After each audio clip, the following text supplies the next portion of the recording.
Shalom, selamat pagi. Kita ketemu kembali ya untuk kita sama-sama datang mencari Tuhan. Kita mau naikkan pujian penyembahan dari hati yang mengasihi Tuhan pagi ini. Dan saya percaya hubungan kita dengan Tuhan akan terus dibawa masuk lebih dalam. Sehingga kita bisa mengalami banyak sekali perkara-perkara baik di tahun ini. Yuk mari kita siapkan hati kita yuk. Kita masuk di dalam pujian penyembahan. Kasih Tuhan.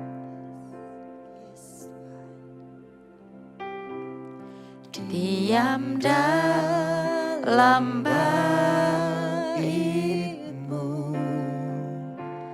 itu kerinduanku.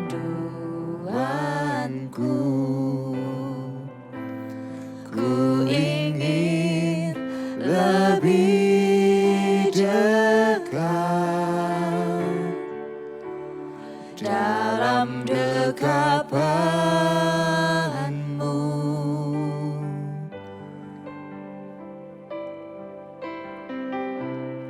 Ku renungkan firman-Mu, ku pegang janji-Mu, ku ingat kasih-Mu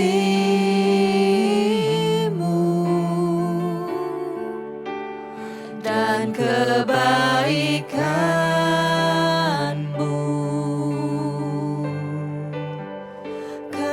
Kerinduan dalam hatiku lebih dalam mengasihi-Mu. Kerinduan dalam hidupku, mengerti isi hati-Mu. Kerinduan dalam hatiku lebih dalam mengasihi-Mu. Kerinduan dalam hidupku, menyenangkan-Mu Yesus. Mari katakan sama-sama, Tuhan kami rindu Tuhan, kami haus akan Engkau Tuhan. Diam dalam bait-Mu, itu kerinduanku. Ku ingin lebih dekat dalam dekapan-Mu.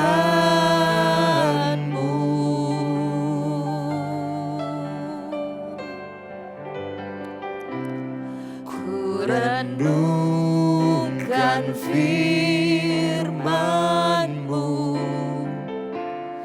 ku pegang janji-Mu, ku ingat kasih-Mu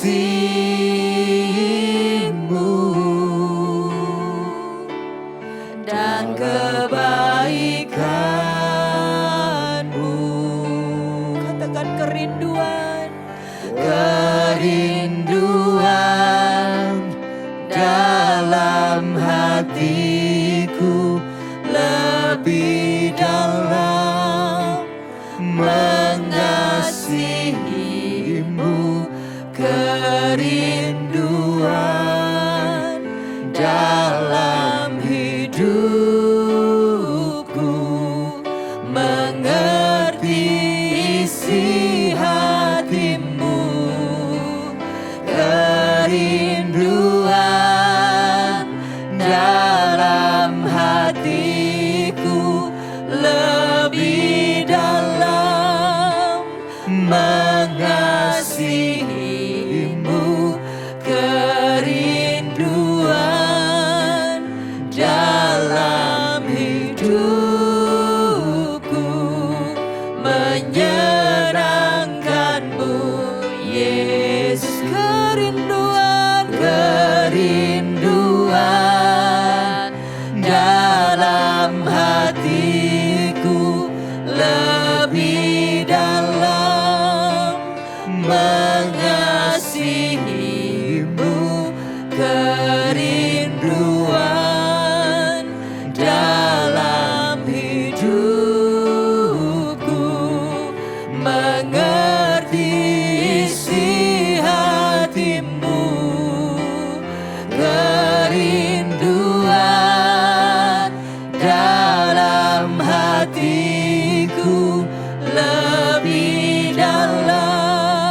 kerinduan dalam hatiku lebih dalam mengasihimu, kerinduan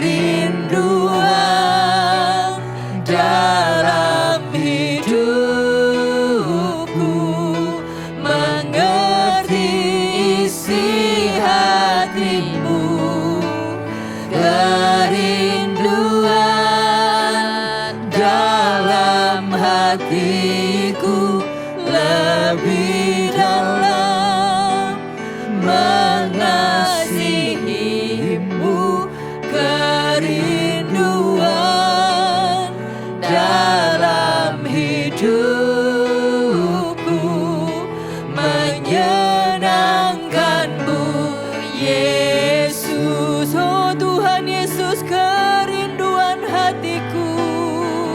Oh Tuhan Yesus, kerinduan hatiku, mutiara tak ternilai harta milikku, keindahanmu memudarkan dunia, di mataku Engkau termulia. Oh Tuhan Yesus, oh Tuhan Yesus, kerinduan hatiku, mutiara tak ternilai harta milikku, keindahanmu memudarkan dunia, di mataku Engkau termulia. Oh Tuhan Yesus, kerinduan hatiku, Kami haus, kami lapar, mutiara bersekutu lebih dekat, lebih dalam denganmu Roh Kudus milikku, keindahanmu memudarkan dunia, di mataku Engkau termulia. Oh Tuhan Yesus, oh Tuhan Yesus, kerinduan hatiku, mutiara tak ternilai harta milikku, keindahanmu memudarkan dunia, di mataku Engkau termulia. Mari naikkan penyembahan kita, katakan betapa kita merindukan Dia, betapa kami menginginkan-Mu Roh Kudus. Mari Bapak Ibu Saudara jemaat Tuhan, nyatakan kerinduan kita kepada Tuhan. Kami rindu, kami lapar, kami rindu, kami haus Tuhan. Oh, kami haus, kami lapar. Hati kami menginginkan-Mu Roh Kudus. Hati kami menginginkan-Mu Tuhan. Hati kami berseru mencari-Mu, menginginkan-Mu Tuhan. Tuhan, Kau yang kami rindukan, yang kami inginkan pagi ini Tuhan. Tuhan,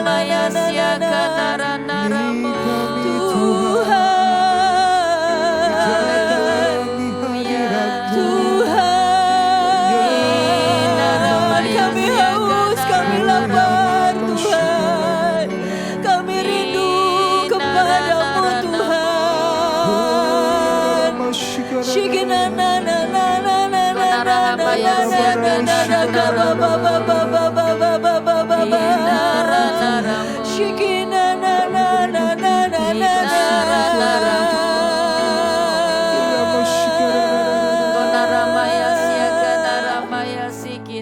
Tuhan, Kau melihat Tuhan, umat umatmu yang rindu kepadamu, mendekat kepadamu Tuhan. Membangun hubungan lebih intim dengan Engkau Tuhan. Ini kerinduan kami Tuhan, ini kerinduan kami Tuhan. Oh Tuhan Yesus, kerinduan hatiku, mutiara tak ternilai harta milikku. Keindahanmu memudarkan dunia, di mataku Engkau termulia. Oh Tuhan Yesus, kerinduan hatiku, mutiara tak ternilai harta milikku.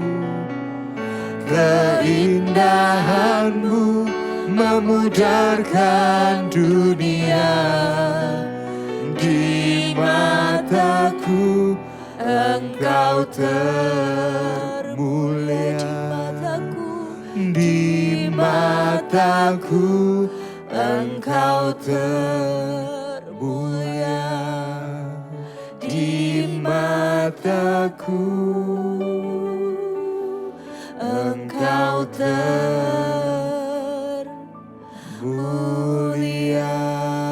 Mari Bapak Ibu Saudara dimanapun kau berada, kita buka hati kita. Sejenak kita angkat suara kita berbahasa roh yuk di hadapan Tuhan. Kasih Dia, cintai Tuhan lebih daripada segala hal yang kita inginkan di bumi ini. Kona rahabayasi, akana rahabayasi, kina rahabayasi, kina rahabayasi. Kona rahabayasi, akana rahabayasi, akana rahabayasi, kina rahabayasi, kina rahabayasi.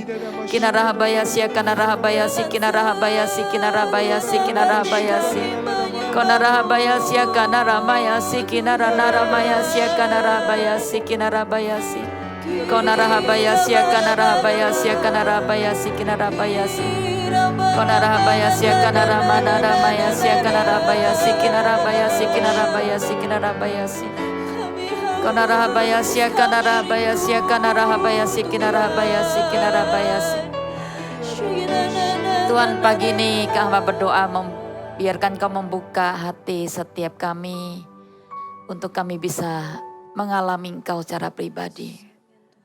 Engkau nyata Tuhan, hadirat-Mu nyata buat kami dan ajar kami berdoa pagi ini, ajar kami mengasihi Engkau, ajar kami menjaga kehidupan kekudusan kami, ajar kami mengalami kuasa-Mu di tahun yang luar biasa ini ya Tuhan. Kami rindu dari hari ke hari kami terus mengalami kuasa, biar surga itu turun ke muka bumi setiap hari dalam hidup kami. Terima kasih ya Bapak, biar Kau hadir dan lewat firman-Mu Engkau akan memerdekakan setiap kami. Sekali lagi ajari kami berdoa. Engkaulah guru yang akan terus membawa kami, Allah Roh Kudus yang akan terus mengajari kami di musim ini terus berdoa. Terima kasih ya Bapak, kami mengucap syukur dan berdoa hanya di dalam nama Yesus. Amin.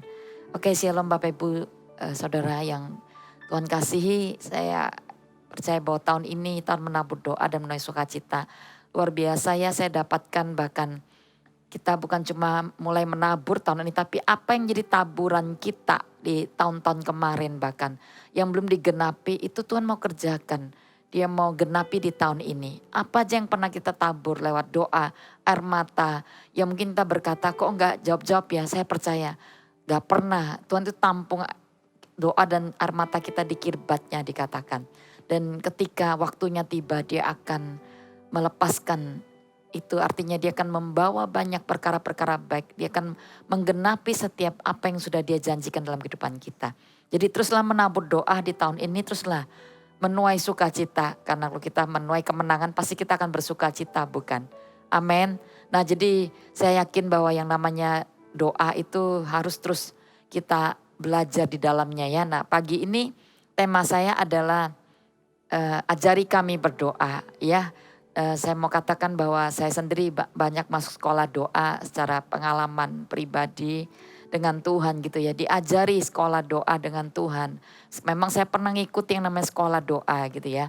di beberapa waktu di mana saya diberikan kesempatan gitu. Tapi menurut saya pelajaran yang paling saya sering kali dapatkan adalah waktu saya bersendiri dengan Tuhan di sana. Tuhan banyak mengajari tentang bagaimana cara berdoa yang benar gitu ya. Nah kita buka yuk sekarang di dalam Lukas 11 ayat 1 sampai 4 aja ya. Ajari kami berdoa. Pada suatu kali Yesus sedang berdoa di salah satu tempat. Yesus ini punya tempat-tempat khusus untuk dia berdoa ya. Mungkin kita sendiri punya yang namanya ruang doa. Itu bisa bicara mungkin nggak memadai juga, tapi itu bisa bicara tentang tempat tidur, di tempat kamar kita tidur, atau kita punya ruang kerja, atau ada orang-orang bahkan dia nggak bisa di dada tempat, dia bisa bahkan di satu ruangan di mana itu mungkin dikatakan tempat kita waktu kita mandi, lakukan aktivitas di mana kita bisa loh berdoa. Jadi itu tempat-tempat yang namakan di mana kita bersendiri dengan Tuhan. Nah Yesus punya, dia berdoa di salah satu tempat ya. Nah ketika ia berhenti berdoa, berkatalah seorang dari murid-muridnya kepadanya, Tuhan ajarlah kami berdoa sama seperti diajarkan Yohanes kepada murid-muridnya.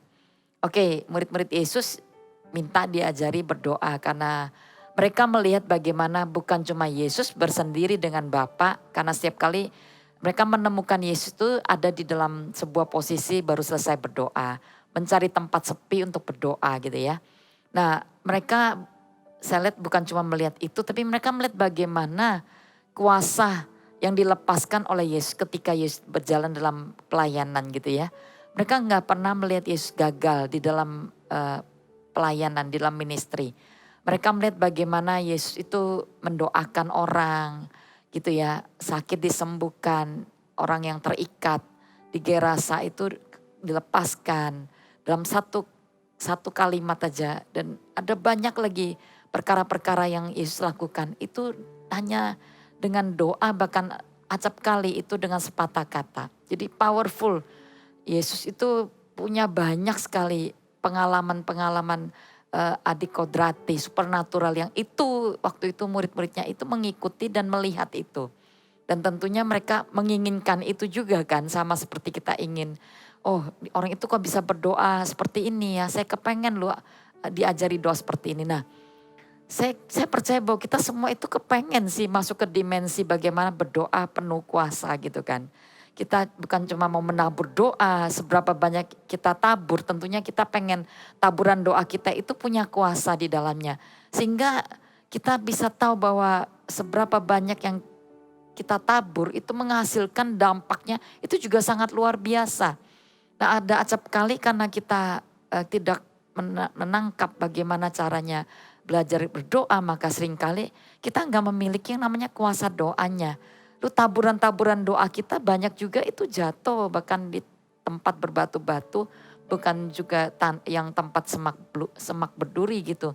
Sehingga tidak pernah menghasilkan apa yang kita minta gitu kan. Karena tidak semua doa kan dijawab Tuhan. Tapi doa orang benar dengan yakin didoakan itu sangat besar kuasanya kata firman Tuhan. Nah jadi kita harus belajar bahwa Yesus berdoa itu penuh dengan kuasa. Nah kita lanjutin ya. Jawab Yesus, jadi sekarang kita jawab Yesus kepada mereka. Apabila kamu berdoa, ini Yesus mulai mengajar nih. Apabila kamu berdoa katakanlah Bapa, dah berhenti di sana, dikuduskanlah namamu, baru datanglah kerajaanmu. Ayat ketiga saya baca ya, kita baca semua. Berikanlah kami setiap hari makanan kami yang secukupnya. Dan ampunilah kami akan dosa kami, sebab kami pun mengampuni setiap orang yang bersalah kepada kami. Dan janganlah membawa kami ke dalam pencobaan. Oke ayat 2 tadi. Jawab Yesus kepada murid-muridnya gini.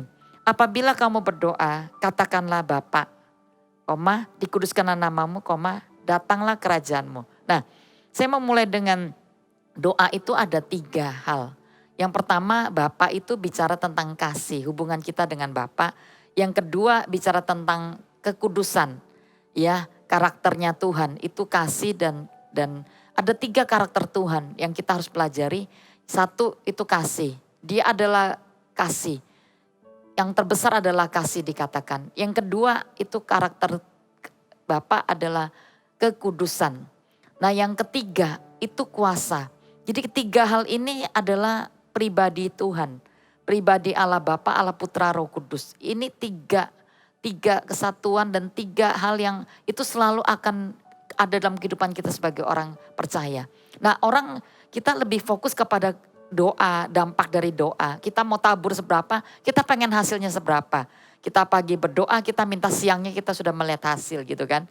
Dan kita pengen hasilnya itu langsung seketika terjadi. Tapi kadang-kadang kan tidak seperti yang kita inginkan. Kita harus belajar bahwa doa yang penuh kuasa, yang melahirkan kerajaan surga itu, oke kita baca dulu kerajaan surga itu apa sih, kita buka di dalam, kita buka kerajaan Allah itu apa ya, 1 Korintus 4 ayat 20, sebab kerajaan Allah bukan bicara tentang perkataan tapi kuasa. Yang Roma 14 ayat 17, sebab kerajaan Allah bukanlah soal makan minuman, tapi soal kebenaran, damai sejahtera, sukacita dan Roh Kudus. Kerajaan Allah itu surga yang bisa diturunkan ke muka bumi di tempat di mana kita berada, di hidup kita pribadi, bahkan di dalam kita itu ada kerajaan Allah. Bahkan di keluarga kita, di tempat kerja kita, di mana kita berada, kita bisa hadirkan kerajaan Allah lewat doa-doa kita.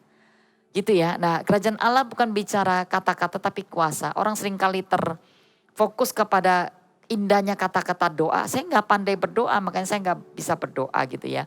Bukan tentang kata-kata tapi tentang kuasa. Jadi kuasa doa itu akan lahir. Nanti kita belajar tentang keintiman. Tapi saya mau ngomong tentang kuasa dulu supaya kita tahu apa itu kerajaan Allah. Nah, lalu kerajaan Allah yang kedua, surga di muka bumi. Kerajaan itu surga di muka bumi, itu bicara tentang apa? Damai sejahtera, bukan makanan minuman tapi soal kebenaran, damai sejahtera dan sukacita oleh Roh Kudus. Nah, ada banyak orang itu hidup setiap hari penuh dengan putus asa, jauh daripada iman, jauh daripada damai sejahtera, stres, penuh dengan depresi bahkan. Saya melihat ada banyak orang itu gak ada orang berkata, aku mau mati aja. Ada banyak orang putus asa, aku mau mati aja. Kenapa mau mati? Karena dia mikir mati ya pulang surga gitu ya. Kalau putus asa mati, kalau bunuh diri ya mungkin kita nggak ke surga juga, ke satu tempat yang lain gitu yang penuh dengan kertak gigi. Dan di situ ada begitu banyak lebih kesengsaraan yang nggak pernah akan selesai-selesai. Nah, tapi kalau kita mau berkata kita mau pergi ke surga, memang surga itu memang nggak ada yang namanya penderitaan.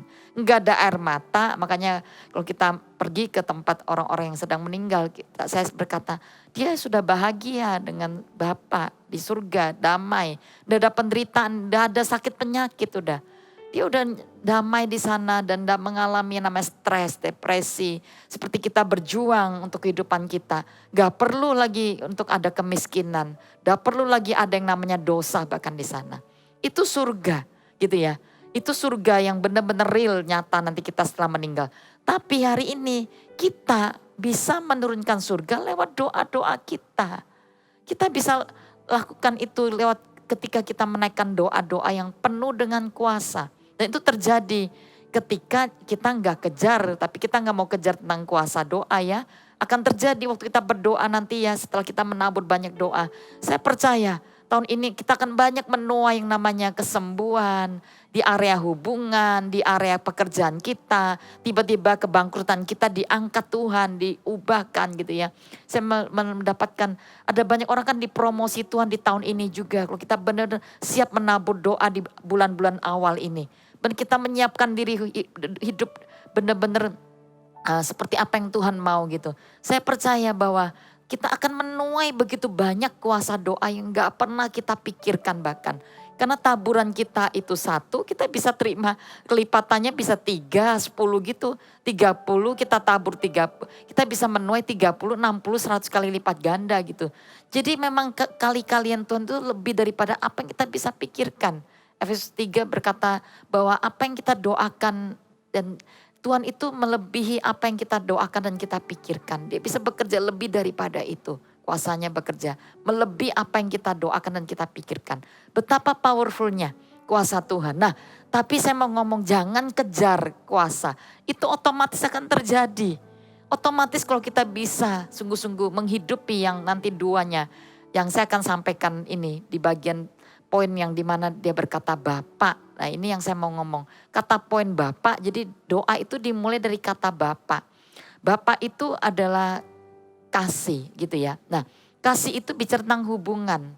Jadi kalau kita berkata doa itu hanya program, kita kemarin sudah diajari juga ada pre-conference gitu ya. Kita berdoa lalu kita nggak punya hubungan sendiri dengan Bapa.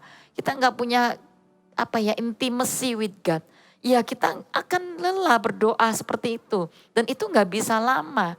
Semua taburan doa kita itu lahir daripada sebuah kekuatan dari dalam.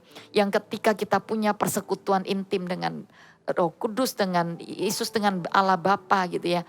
Roh Kudus yang akan membawa kita untuk kita bisa berhubungan dengan Yesus dan Allah Bapa gitu ya. Nah kita bisa mengalami yang namanya kuasa doa yang bertalu-talu gitu ya. Nah Yesus, saya mau katakan dia nggak pernah gagal berdoa. Dia tetap berdoa di masa-masa kesesakan yang paling sesak di Taman Getsemani bahkan. Dia nggak pernah gagal berdoa. Kita perlu belajar dari Yesus dan dia berkata, kalau kita berdoa, katakan Bapa. Kalau Anda tahu siapa Yesus, dia adalah anak Allah. Selama dia di muka bumi dia juga manusia seperti kita. Cuma dia nggak berbuat dosa. Dia bisa merasakan lapar, dia bisa merasakan sedih juga. Dan tapi saya mau katakan, Yesus dia punya hubungan yang sangat intim, sangat akrab dengan Bapa. Itu poin pertama yang saya mau terus sampaikan. Jangan lupa tentang doa itu adalah keintiman dengan Tuhan. Adalah hubungan kita dengan Bapa di surga gitu ya. Gak ada hubungan yang lebih dekat antara anak dengan Bapa gitu ya. Jadi ketika saya pernah satu ketika dibawa ke satu penglihatan ketika kami berdoa gitu ya. Karena dalam sebuah lawatan Tuhan kita berdoa gitu. Saya tiba-tiba mendapatkan di satu taman gitu Yesus. Itu tiba-tiba kayak awe saya. Dan posisi saya hari itu adalah sebagai anak kecil gitu. Pakai 2 kuncir gitu ya. Lalu saya lari-lari ke dekat ke Yesus. Lalu dia gandeng tangan saya gitu. Lalu kami naik ke satu tempat tinggi gitu ya. Lalu di sana ada saya melihat ada Pastor Philip, ada satu pastor lagi di sana sedang di atas gitu dan Tuhan sedang berkata, aku mengangkat hamba-hamba Tuhan ini. Dan waktu itu saya bilang, wow Tuhan thank you, saya diizinkan seperti anak dibawa oleh Bapak melihat sebuah pemandangan yang supernatural gitu ya. Nah saya hari itu posisi saya sebagai seorang anak kecil karena waktu itu kita sedang berdoa ngalami lawatan Tuhan. Jadi saya mau katakan bahwa Tuhan itu seringkali berkata bahwa anak kecil itu mudah masuk dalam kerajaan surga. Anak kecil itu lebih mudah menerima akses untuk mendekat kepada Bapa gitu ya. Nah hari ini saya mau ajarin yang sangat simpel bahwa kita ini anak di hadapan Tuhan. Jadi anak itu harus berani punya sebuah naluri untuk suka mendekat kepada Bapa gitu ya. Dan karena saya tahu bahwa seringkali kita itu menjadi terpisah dengan kasih Bapa karena kita mungkin terlukai oleh figur Bapa di dunia ini. Nah ada satu ayat di dalam kita buka Mazmur 27 ayat 4. Ini kata Daud, satu hal telah aku minta kepada Tuhan, itu yang kuingin ini. Diam di rumah Tuhan seumur hidupku, menyaksikan kemurahan Tuhan dan menikmati bait-Nya. Pribadi yang saya lihat selain Yesus adalah Daud. Dia punya keintiman yang luar biasa. Dia bilang aku minta satu hal aja. Aku mau diam di rumah Tuhan. Seperti Yesus pagi-pagi benar dia mencari Bapa. Dia enggak terlalu bingung dengan keramaian, dengan pesta dan sebagainya. Tapi dia selalu ingin menyendiri dengan Bapa. Dan demikian juga dengan pribadi Daud. Daud ini punya karakter yang mirip-mirip dengan Yesus. Selama dia di muka sebagai dia masa di dalam sebagai seorang yang dia melayani, dia memulainya di sebuah padang pengembalaan sebelum dia jadi raja. Dia sudah intim mencari Tuhan. Dia orang yang mencari Tuhan. Makanya ada banyak sekali Mazmur itu dinyanyikan oleh Daud. Dia berkata satu hal aja aku minta. Itulah yang kuingini. Jadi doa itu dimulai daripada apa? Keinginan kita untuk mendekat kepada Tuhan. Kerinduan bahwa kita sadar kita butuh Tuhan. Kalau enggak akan sukar sih. Akan sukar kalau kita punya doktrin bahwa doa itu adalah program, adalah pokok-pokok doa. Doa adalah agamawi dan kita akan terjebak di sana. Tapi kalau doa adalah kerinduan kita, maka kita harus terus membuat hati kita itu sadar bahwa kita butuh Tuhan. Kita harus meminta untuk kita suka untuk ada mencintai hadirat Tuhan. Suka untuk mengejar Tuhan. Jadi jangan kejar kuasa tapi kejar kehadiran Tuhan di hidup kita. Itu tidak semua orang suka karena apa? Karena dunia ini sedang menarik kita kepada kesukaan, keinginan yang lain. Nah saya mau ngomong Daud itu bisa memilih ketika dia bahkan jatuh dalam dosa, dia berkata, aku mau jangan ambil rohmu dari hidupku Tuhan. Dia minta satu hal itu, jangan ambil hadirat Tuhan dari hidupnya. Demikian juga banyak hari ini kita sadar bahwa semua keinginan di dunia ini akan hanya sementara, apa aja itu semuanya terbatas. Dan itu akan membuat kita semakin jauh dari Tuhan. Karena itulah yang ditaruh oleh kuasa kegelapan, ilah-ilah zaman. Yang akan membuat kita semakin terpesona dengan semua keadaan dunia ini, kenikmatan apa aja. Baru-baru Januari kita berpuasa bukan? Puasa itu sebenarnya kita sedang menekankan daging. Bukan berpantang makan, itu adalah yang kita lakukan. Tapi kita mematikan keinginan daging untuk datang mendekat kepada Tuhan. Dan itu membuat kita benar-benar mengalami sebuah pintu terbuka untuk kita akses. Masuk mencintai Tuhan, mengasihi Dia. Karena daging itu penghalang terbesar. Keinginan daging kita itu penghalang terbesar untuk kita datang mencari Tuhan. Ya, jadi kasih itu bicara more love, more power. Semakin kita mengasihi Tuhan, maka semakin kita punya kuasa gitu ya. Jadi kita gak bisa keluar daripada kasih Bapa. Kita gak bisa keluar daripada hubungan intim kita dengan Bapa. Jadi mulailah dengan kita setiap hari berkata, Tuhan kasih keinginan buat aku untuk mencintai hadirat-Mu. Untuk ingin mencari-Mu lebih ya Tuhan. Kasih kerinduan itu Tuhan. Biar setiap hari kita datang dan berdoa. Biarkan kita meminta itu kepada Tuhan. Yang kedua, kekudusan. Surah kekudusan itu menjadi sebuah penghalang untuk kita bisa mengalami yang namanya perkara-perkara Tuhan. Apa aja yang Tuhan mau berikan pada kita, itu bisa terhalang dan kita gak bisa terima itu. Jadi nah kekudusan itu saya tahu mungkin kita berkata ya yang pasti dosa itu sangat menjadi penghalang. Kita baca satu ayat yuk, Ibrani 12 ayat 14. Berusahalah hidup damai dengan semua orang dan kejarlah kekudusan. Sebab tanpa kekudusan tidak seorang pun akan melihat Tuhan. Pertama tadi keintiman, yang kedua dikuduskanlah namamu. Nah Bapak Ibu Saudara, banyak orang itu gak sadar bahwa semakin dia menguduskan diri, semakin hidupnya itu ada di dalam kebenaran, maka dia semakin punya sebuah kekuatan di dalam kehidupan secara rohani. Dan semakin di mana dia semakin kudus, imannya akan bertumbuh. Bukan cuma iman, di sana ujung-ujung daripada kekudusan kita akan melihat bagaimana kuasa Tuhan akan dinyatakan. Di tanpa kekudusan kita juga gak bisa punya keintiman yang berlebih-lebih. Dan ini kedua hal yang berhubungan sebenarnya sih. Selalu kembali ke area dua ini. Tapi ada banyak orang terjebak bahwa aku gak berzina kok.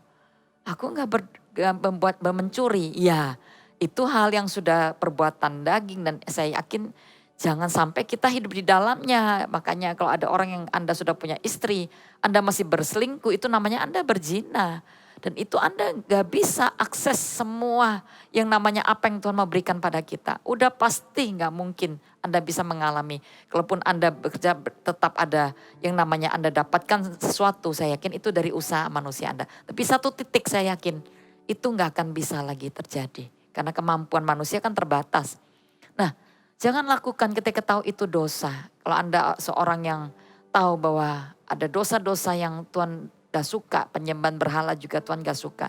Anda mesti lakukan dan berhenti, jangan lakukan itu lagi. Di masa tahun ini menabur doa, kalau Anda mau intim dengan Tuhan, jangan lakukan karena itu memisahkan kita dengan Tuhan. Tapi ada bagian-bagian di mana kita seringkali lupa bahwa ada hal yang di mana itu bicara dosa-dosa di dalam hati manusia yang seringkali kita gak sadar. Nah saya mau bagikan ada beberapa poin yang seringkali itu kita Mungkin kita gak bisa sampai seperti kita berkata aku udah gak lakukan ini. Kita berkata jangan makan ini, jangan minum ini mungkin di hari puasa kita. Atau jangan lakukan ini, gak boleh nonton ini. Itu bukan tentang jangan ini, jangan itu. Tapi hari ini kita bicara tentang kekudusan itu, bicara tentang seperti Yesus. Kita mau gak punya karakter seperti Yesus? Jadi saya mau katakan kejar hari-hari ini. Apa yang Tuhan suka, apa yang Tuhan gak suka kita gak lakukan.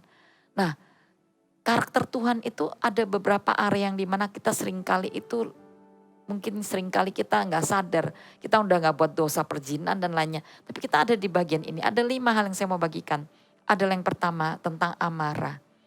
Hati-hati ya, amarah tidak mengerjakan kebaikan kata firman Tuhan. Dan bukan cuma itu, anger itu dalam bahasa Inggris. Amarah itu seperti Musa. Ketika dia, saking dia udah capek, udah kecewa sama Israel, ketika dia disuruh hanya ngomong kepada gunung batu, dia pukul gunung batu, dia melampiaskan amarahnya. Dan di situ Tuhan gak berkenan.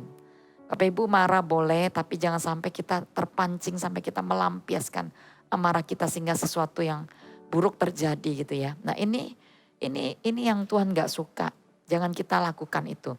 Yang kedua tentang kepahitan. Saudara, kepahitan itu luka yang terjadi dalam hidup kita sehingga kita ngalami kekecewaan, kepahitan, dan kita gak bisa ngampuni gitu ya. Jadi ini banyak sekali hubungannya. Saya melihat bagaimana orang pahit itu bisa jadi orang jahat gitu ya. Dan Anda baca bahwa begitu Tuhan menyucikan bait Allah, sarang penyamun itu ada di dalam kita. Kadang-kadang tanpa sadar kejahatan itu ada di dalam diri kita. Jadi jangan sampai kita itu menjadi orang bitterness. Kita gak bisa menuai apa-apa karena kita pahit hidup kita. Kita gak mungkin menuai, mau taburan doa seberapa banyak pun kita gak bisa menuai sukacita. Karena kita menaburnya lewat kepahitan. Doa-doa kita itu keluar dari sebuah kondisi pahit dan gak bisa mengampuni kecewa gitu ya. Hati-hati, jadi kalau ada luka yang belum selesai, Anda perlu mengampuni. Karena pengampunan itu setiap hari harus jalan. Setiap hari bisa terjadi gitu ya. Kita harus lakukan itu setiap hari dalam kehidupan kita. Jadi please, kita harus lepaskan yang namanya kepahitan, kekecewaan kita. Dan kita harus lepaskan yang namanya pengampunan kepada setiap orang yang harus kita ampuni. Setiap hari bisa terjadi dalam hidup kita. Lalu ada lagi yang namanya penghakiman, judgment. Hati-hati, kita akan menjadi orang yang mudah menghakimi tanpa sadar. Kita berkata itu gak dosa kok. Kalau kita merasa lebih daripada orang, kita merasa lebih baiklah dari orang. Seperti seorang yang datang ke rumah 2 orang, satunya pemungut cukai, satunya lagi seorang Pak Farisi. Dia berkata, aku lebih baik lu, aku puasa seminggu berapa kali, aku berdoa dan lakukan ini dan sebagainya.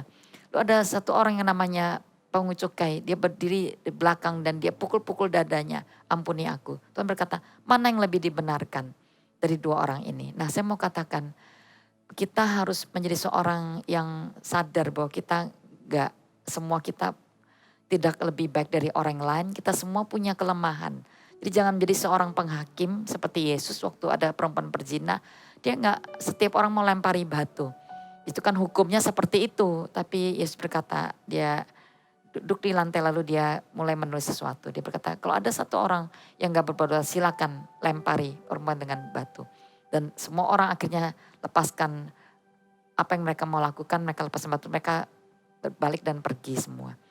Wow, Yesus pun tidak menghakimi sekalipun dia bisa lakukan itu karena dia selama jadi manusia dia tidak pernah melakukan dosa. Nah, siapa kita? Dalam hidup kita punya dosa, kita masih punya kesalahan gitu. Kadang kita masih lakukan beberapa hal. Saya mau katakan, jangan menghakimi orang sebatas apa yang kita lihat di mata kita. Karena belum tentu orang itu kalau sesuatu gitu, oh kamu kok kurang gini dan sebagainya. Saya pun belajar setiap kali, sering kali diajari Tuhan, ditegur oleh Tuhan. Ya, jangan menghakimi. Dan yang terakhir adalah pride gitu ya. Kesombongan, keangkuhan. Nah, tahun menabur doa, apa hubungannya dengan keangkuhan? Anda tahu nggak kalau kita nggak butuh Tuhan, ada orang yang dia berkata, aku udah bisa nih, semua aku bisa lakukan. Hati-hati, itu artinya Anda gak butuh Tuhan. Orang yang gak butuh Tuhan itu gak butuh dia gak akan berdoa. Dia akan pakai kekuatannya gitu ya. Makanya Anda baca sejarah raja-raja sebagian. Awalnya mereka semua mencari Tuhan.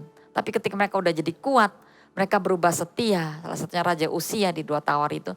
Dia berubah setia dan dia gak lagi lakukan apa yang dia lakukan. Selama dia mencari Tuhan dia berhasil dikatakan.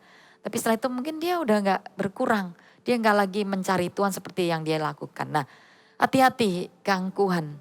Keangkuhan bicara ketika kita ditegur, kita gak bisa terima juga. Itu keangkuhan. Itu salah satu yang Tuhan gak suka juga. Jadi itu hal-hal yang harus kita singkirkan. Kita mau semakin serupa dengan Yesus kan.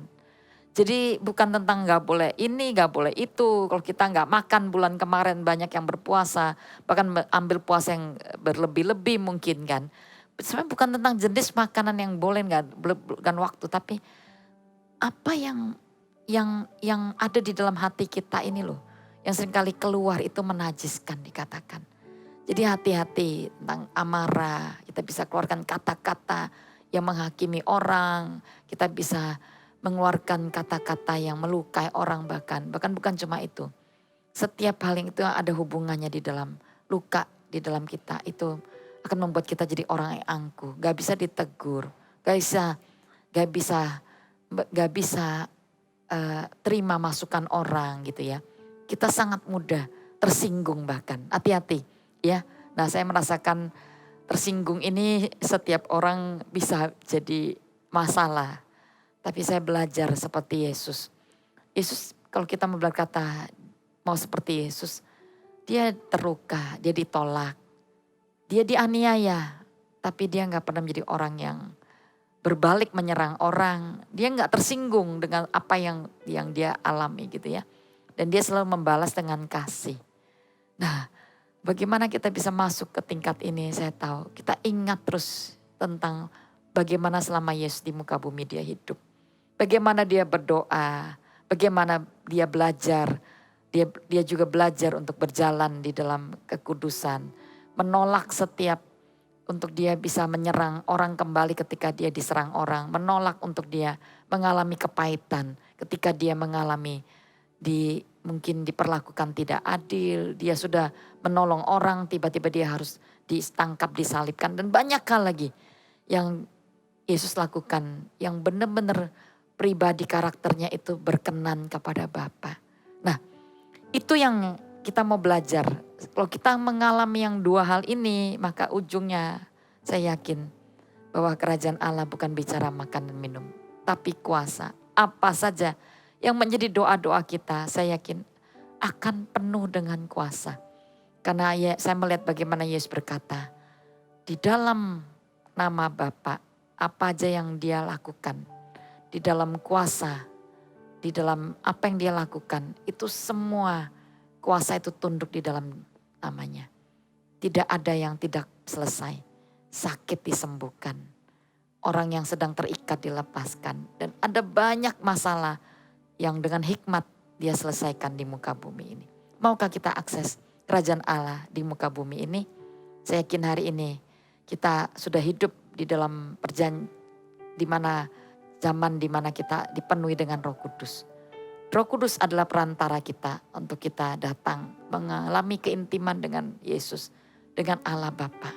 Saya yakin gak seorang pun datang kepada Bapa tanpa melalui Yesus kan. Tapi Yesus hari ini mengirim Roh Kudus kepada kita. Itu akses yang luar biasa. Jadi hari ini saya mau katakan tahun ini jangan gagal berdoa. Karena dia sudah kirim Roh Kudus untuk menyertai kita. Dan dia akan menjadi pengantara buat kita di dalam doa-doa kita. Kalau kita gak bisa berdoa, kita berkata Roh Kudus tolong kami. Ajari hari ini. Dia akan memberikan banyak pengalaman doa. Saya diberikan banyak pengalaman doa di dalam kehidupan saya. Jatuh bangunnya ada. Ya, jatuhnya kapan ada waktunya saya mengalami kegagalan dalam doa. Dan waktu saya gagal berdoa, saya gagal berjaga-jaga ketika Roh Kudus membangunkan saya di tengah malam. Atau di waktu saya ke dalam kelelahan. Waktu saya gagal berdoa, maka saya melihat ada begitu banyak hal yang tidak diinginkan terjadi. Tapi waktu saya benar-benar menyiapkan diri ketika Roh Kudus menggerakkan saya mendoakan beberapa hal pokok doa. Saya melihat bagaimana langkah-langkah kemenangan itu terjadi. Begitu sering saya melihat itu. Jadi mari kita belajar dari Yesus yang mengajar kita berdoa. Mari kita datang pada Dia. Ku bawa hidupku sekarang ke tempat kudus-Mu Tuhan. Di mezbah-Mu ku serahkan seluruh hidupku.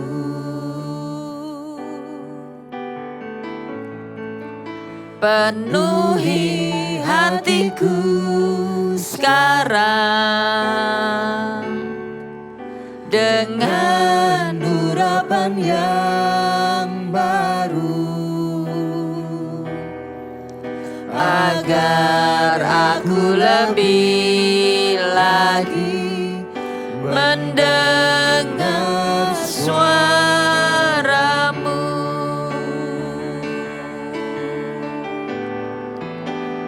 Jadikan aku Tuhan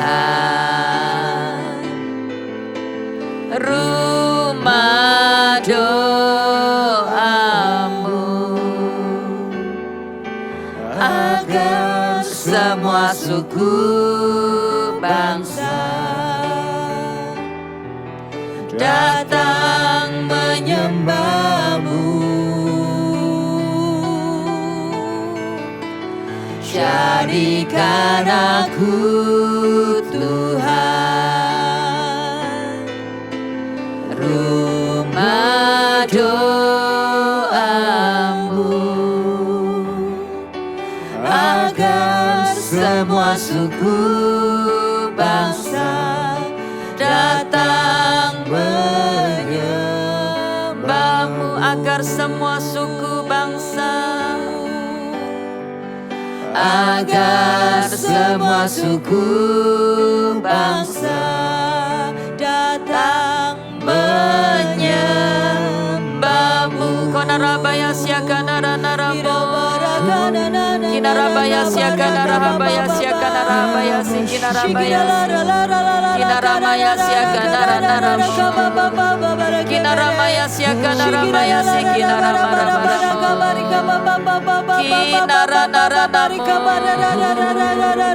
konarabaya siakanarabaya siakanarabaya sikinarabaya. Bapak Ibu Saudara, saya tahu semua kita sadar bahwa banyak doa, banyak kuasa. Tidak ada doa, tidak ada kuasa. Enggak berdoa, enggak ada kuasa. Tapi seringkali kita kesulitan untuk berdoa. Kenapa? Hati kita yang enggak siap.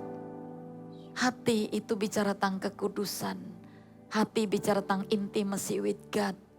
Jadi tanpa keintiman, kekudusan, kita enggak akan bisa banyak berdoa. Kita enggak bisa berdoa dengan efektif.